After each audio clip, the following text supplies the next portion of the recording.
Muy bien, continuamos con la segunda parte de este mensaje que se llama Un encuentro personal con Jesús produce un cambio en el corazón de toda persona. Y terminamos la primera parte con una oración personal y pues quizá todavía no tienes la claridad en tu corazón para tener un cambio total en cuanto a estar determinado a iniciar una relación personal con Cristo y con Dios el Padre. Entonces, yo te pido que sigas el desarrollo de este mensaje que está contenido en el encuentro que tuvo Jesús con la mujer samaritana. Ahora ella, siguiendo el curso de este diálogo o conversación, ahora ella hace a un lado su resentimiento racial y social y presenta un nuevo argumento, queriendo evadir el acercamiento de este hombre enigmático, desconocido, pero que conoce su vida privada y su corazón, pero siente que ya no puede resistirse y empieza a ser atraída por la presencia de él que con tanta particularidad le habla. Entonces, ella levanta otro obstáculo. Ya no es su resentimiento, sino ahora es su religión. Y le dice: Señor, me parece que tú eres profeta. Nuestros padres adoraron en este monte, y ustedes, los judíos, dicen que en Jerusalén es el lugar donde se debe de adorar.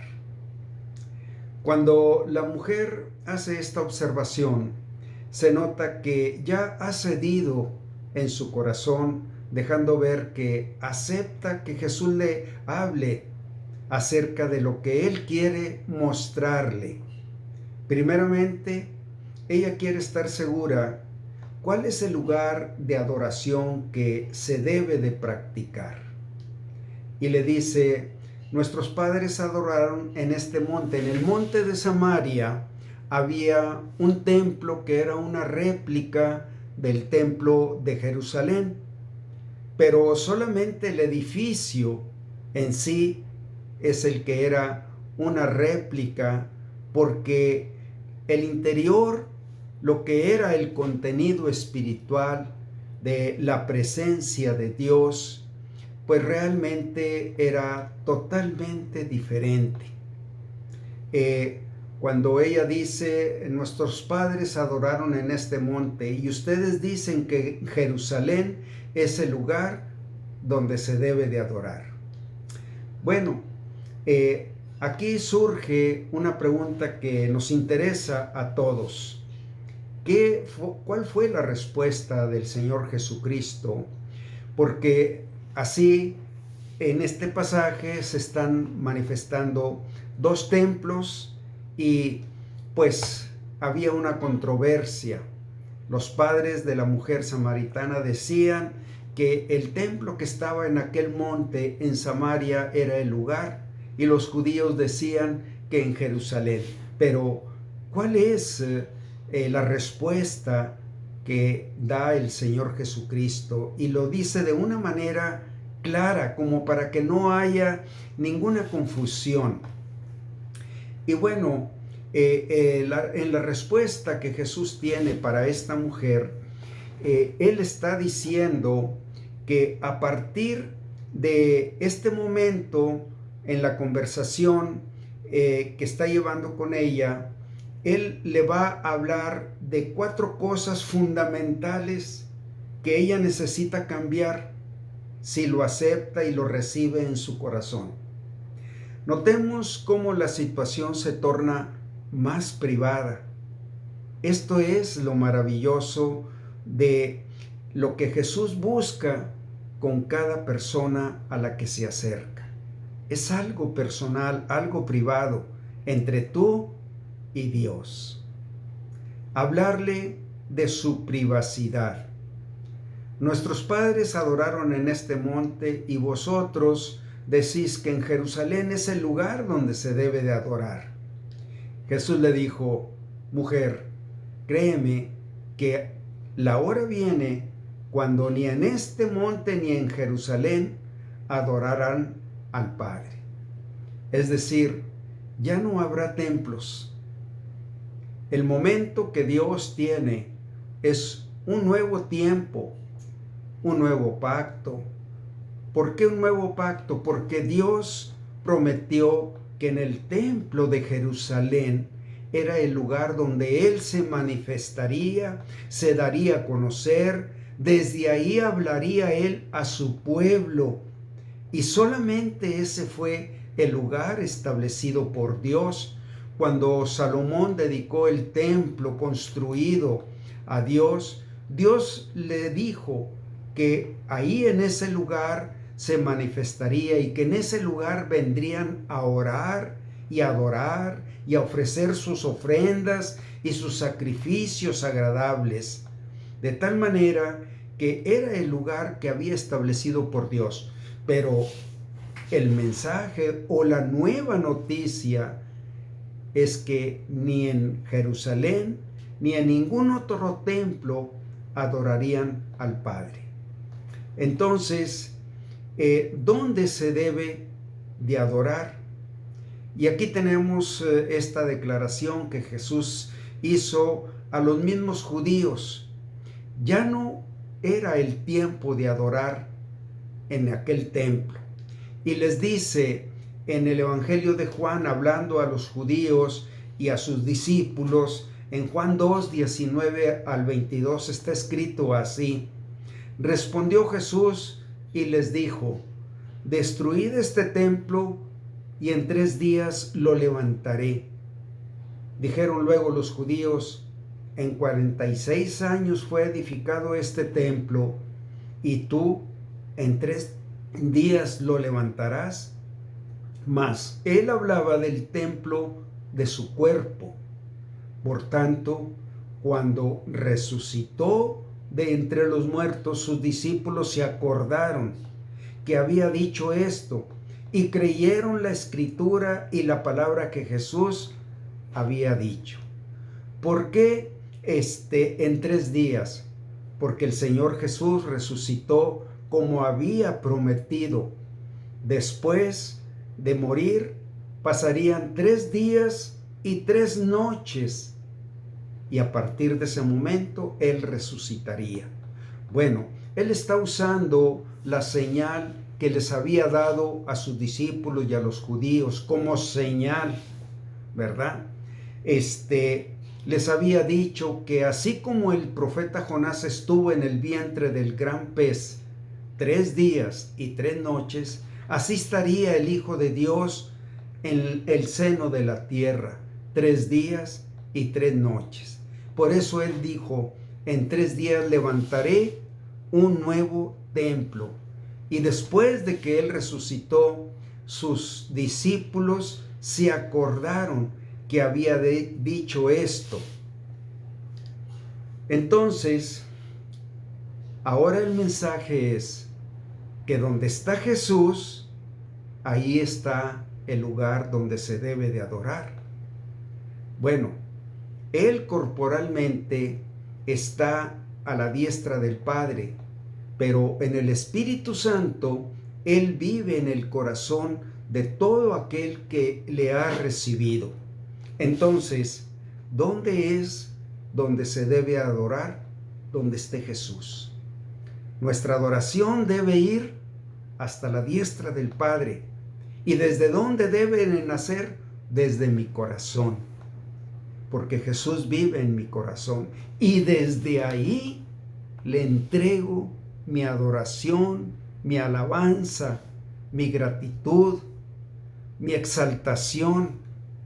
Desde donde está Él es el lugar nuevo. Y le dice Jesús a esta mujer, ¿cómo es como se debe de adorar? Ya no con los sacrificios y las ofrendas, porque Los sacrificios y las ofrendas tenían solamente un significado espiritual. Era un contenido de sacrificio y de ofrenda, pero que apuntaba a Cristo. De tal manera que ellos con el tiempo hicieron una práctica de solamente cumplir con las ofrendas y los sacrificios, habiendo perdido el significado espiritual de toda ofrenda y todo sacrificio. Por eso el Señor le dice, ya no habrá figuras, ofrendas de harina, de aceite de olivo, ya no habrá sacrificios de corderos o de machos cabríos, ya eso terminó. ¿Por qué? Porque eran figura solamente, más el contenido era espiritual. Y ahora, ¿cómo se debe de adorar? Y le dice el Señor, diciendo a la mujer, vosotros adoráis lo que no saben. Les dice a la mujer samaritana, nosotros adoramos lo que sabemos, mas la hora viene y ahora es cuando los verdaderos adoradores adorarán al Padre en espíritu y en verdad, donde no hay engaño, donde no hay apariencia, donde no hay falsedad, en espíritu y en verdad. Porque también el Padre a tales adoradores busca que le adoren. ¿Cómo? En espíritu y en verdad. Dios es espíritu, y los que le adoran en espíritu y en verdad es necesario que adoren. Es un nuevo tiempo, un nuevo pacto, un nuevo testamento, una nueva promesa. ¿Dónde se debe de adorar? ¿Dónde está Jesús? ¿Cómo se debe de adorar? En espíritu y en verdad, no religiosamente, no a través de figuras o de objetos o de imágenes o de sacrificios, no. Presentarnos delante de Dios en el nombre de Jesús, el que murió y resucitó y está a la diestra de Dios. Y desde allí ofrecemos nuestra alabanza, nuestra adoración, como debe de ser, como lo espera Dios. En este momento, esta mujer estaba lista para aceptar y recibir en su corazón al Cristo de las Escrituras. Aquel hombre cansado del camino era el Cristo anunciado por los profetas. ¡Qué maravilloso encuentro! El Cristo de las Escrituras, que por siglos estuvo anunciando y ofreciendo en figuras y en sombras y en imágenes de sacrificios, ahora estaba presente delante de ella. Se acabó todo aquello que era representativo. Ahora estaba en presencia de ella el mismo Cordero de Dios que quita el pecado del mundo. En este momento esta mujer estaba lista y le dijo la mujer, sé que ha de venir el Mesías llamado el Cristo. Cuando Él venga, nos declarará todas las cosas. Ella está mostrándose de una manera transparente, que estaba lista para creer en el que Dios enviaría, al Cristo. Pero todavía el velo de su corazón y de sus ojos tenía que ser quitado. Jesús le dijo, yo soy el que habla contigo. ¡Qué maravillosa presencia! El Cristo de las Escrituras, el que ella realmente creía que iba a venir, ahora estaba delante de ella para revelarle todo lo que vendría a partir de ese momento. El velo fue quitado de sus ojos y de su corazón. Aquel caminante cansado y sediento del camino se manifestaba a ella como el Cristo de las Escrituras. Pero esto nunca hubiera sucedido o hubiera sido posible si el Espíritu Santo no le hubiera revelado a su corazón, más que a sus ojos, que ella tenía al Cristo. Esta es la maravillosa obra del Espíritu Santo. Y la mujer le dijo: ¿quién es, Señor, para que yo crea en Él? Yo soy el que habla contigo. La obra del Espíritu es mostrarnos a la persona de Jesús y el Cristo de las Escrituras, que son la misma persona. Es posible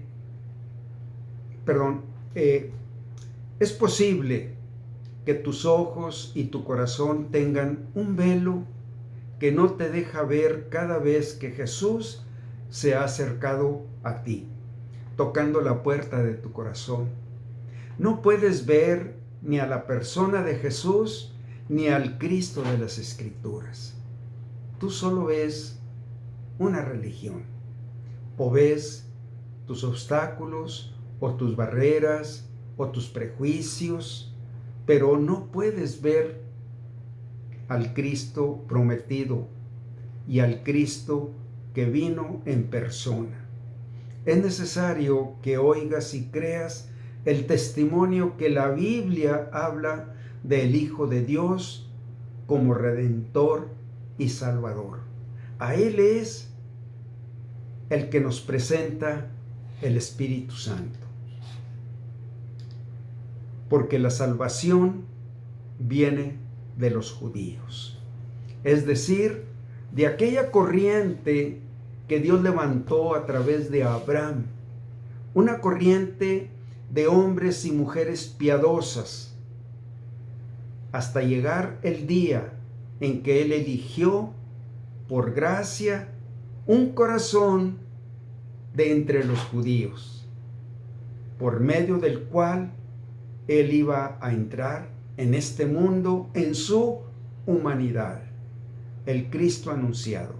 Y ese día fue cuando Dios acudió a aquella mujer bienaventurada entre todas las mujeres, a María, y le anunció que de ella vendría el Salvador del mundo, entrando a este mundo humanamente para poder hacerse propicio a nuestra condición, que estábamos condenados a morir por nuestros pecados, y Él de esta manera era posible que tomara nuestro lugar, pero sin perder su divinidad santa y sublime. Y dice, porque la salvación viene de los judíos. Esto nos relaciona con las Sagradas Escrituras, nos relaciona con las promesas de la Biblia que Dios hizo a través de los profetas, de los salmos, de Moisés. Todo coincide en que la salvación fue manifestándose a través de esta corriente de hombres y mujeres piadosos, hasta que Él se manifestó personalmente. Y dice en Juan 7:42, ¿no dice la Escritura que del linaje de David y de la aldea de Belén, de donde era David, ha de venir el Cristo? Y en Mateo 2, 4 y 5 dice, y convocados todos los principales sacerdotes y los escribas del pueblo, les preguntó dónde había de nacer humanamente el Cristo, porque divinamente Él era el Salvador. Ellos le dijeron, en Belén de Judea, porque así está escrito por el profeta. Y una vez que él recorrió todo su ministerio desde el día que se manifestó públicamente hasta el día que entregó su espíritu en la cruz, él fue mostrándose en todo conforme a lo que estaba escrito, conforme a las escrituras. Y en una ocasión, recién había resucitado, él se manifestó a 2 de sus discípulos diciéndoles: oh insensatos y tardos de corazón, para creer todo lo que los profetas han dicho. ¿No era necesario que el Cristo padeciera estas cosas y que entrara en su gloria? Y comenzando desde Moisés y siguiendo por todos los profetas, les declaraba en todas las escrituras lo que de él decía. Y en otra parte de las escrituras, ellos estaban sorprendidos y atemorizados cuando él se manifiesta resucitado y les muestra sus manos y sus pies, que vieran las huellas de los clavos con las que él estuvo clavado en la cruz. Y ellos reconocieron que era Jesús, Jesús el que había caminado con ellos.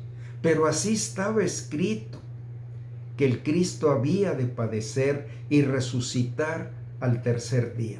Bueno, todo este fundamento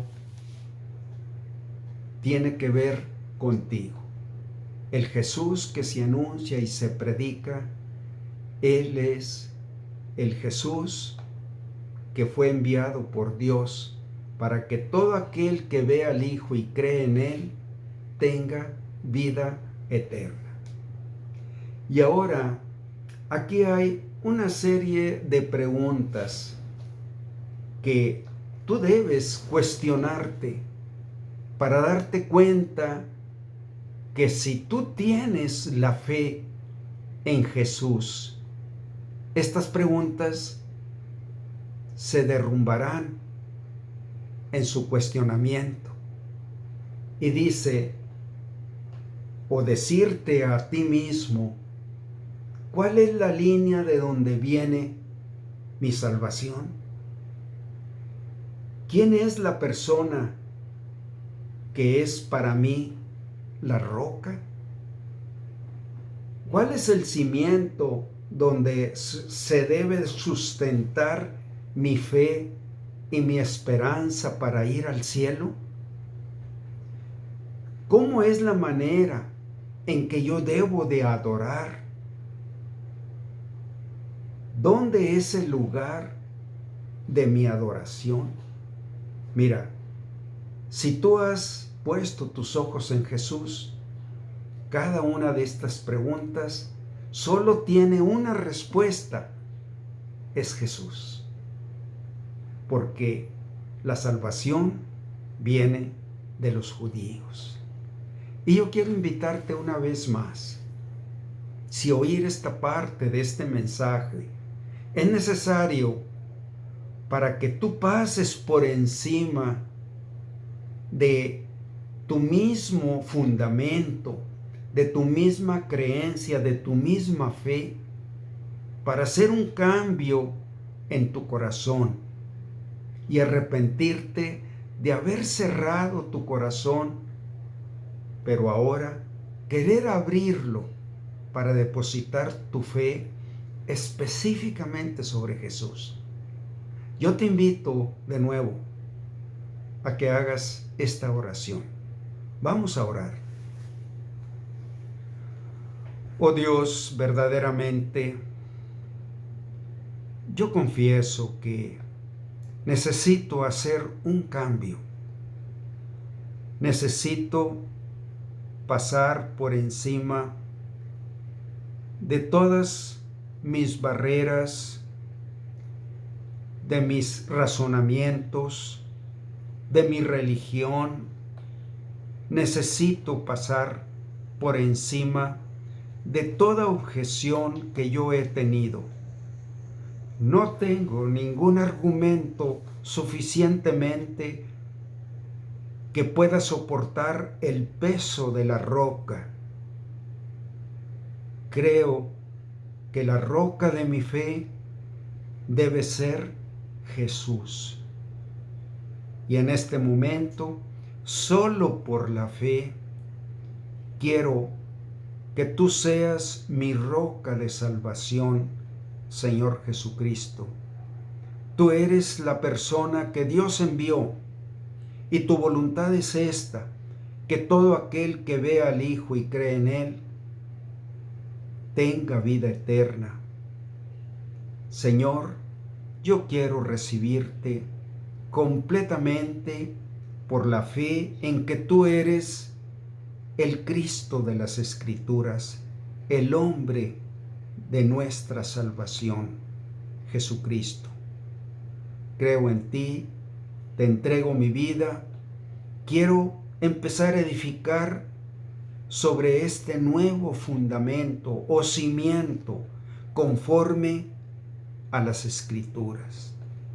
Porque así está escrito, que Cristo murió por nuestros pecados conforme a las Escrituras, y que fue sepultado, y que resucitó al tercer día conforme a las Escrituras. Creo en ti, únicamente en el Jesús que resucitó y que está sentado a la diestra del Padre, y que has venido en tu espíritu a tocar la puerta de mi corazón. Señor, claramente creo en ti, solamente por la fe. Vive en mi corazón y llévame a edificar una vida nueva de fe, conforme a tu propósito, conforme a tu voluntad, como lo digan tu palabra. Te lo pido en el nombre de Jesús. Amén. Dios te bendiga. Medita, si es necesario que oigas de nuevo este mensaje, vuelve a escucharlo. La eternidad, una vez que entramos en ella, ya no puede ser cambiada. La vida eterna en la presencia de Dios o excluidos de su presencia para siempre. Dios te bendiga.